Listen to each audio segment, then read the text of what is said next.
Look, you're there at the time the major news has broken that the political leader of Hamas has been killed. What's your reaction to this news that's making headlines around the world?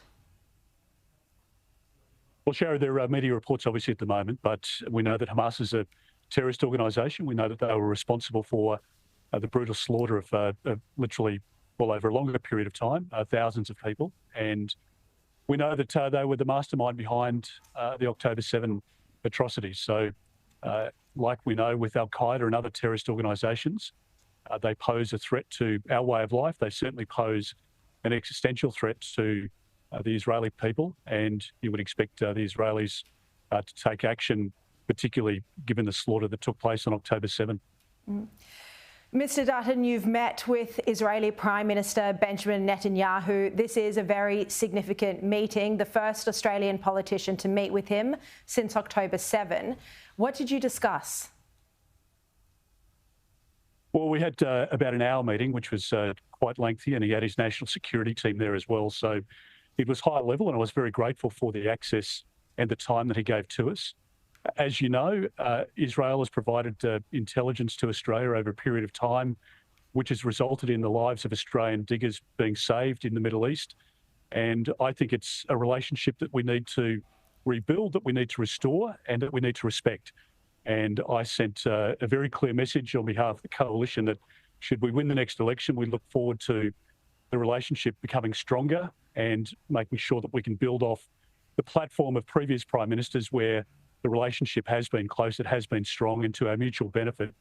So we discussed obviously a broad range of issues, obviously in relation to the current security context, what's happening with the Houthis, what's happening with Hamas and Hezbollah, the threats here to Israel otherwise, and obviously a broad-ranging discussion on areas of mutual interest otherwise. I understand from my own contacts that the Prime Minister Netanyahu thanked you for your support of Israel and your personal leadership on anti-Semitism.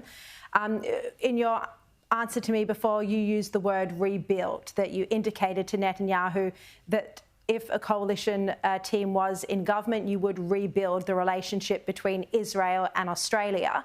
Was there therefore an element of concern from Netanyahu and his security team with the various foreign policy positions and public criticisms that have been taken by the Albanese government, particularly in the wake of October 7? Well, Sharri, I've certainly expressed publicly and privately my view in relation to the level of anti-Semitism and the lack of leadership that the Prime Minister has demonstrated.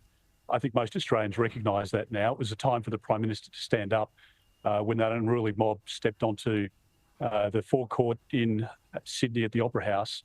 He didn't, and it's allowed a level of anti-Semitism to rise in our country that's provided a level of really distress, I've got to say, within the Jewish community, as you well know. So I've spoken publicly and privately about that. The level of anti-Semitism that we're seeing in our country has not been evidenced in our country's history. And in fact, it's very confronting to me that when you speak to Holocaust survivors or the descendants, they are very clear in their advice that, frankly, they're thinking about coming back to Israel because they think it would be safer than staying in Australia. People have lived in peace and harmony since 1945, and for the first time in 2024, they feel unsecure in our country, and there's a reason for that. So my job is to make sure that we build our equities and to make sure that we re-establish relationships where they've been damaged. I'm not going to go into the private conversations, obviously, but I've been publicly critical of both Penny Wong, our foreign minister, and also of the Prime Minister. I think they have demonstrated a lack of leadership, and I think we should have a zero tolerance for anti-Semitism in Australia.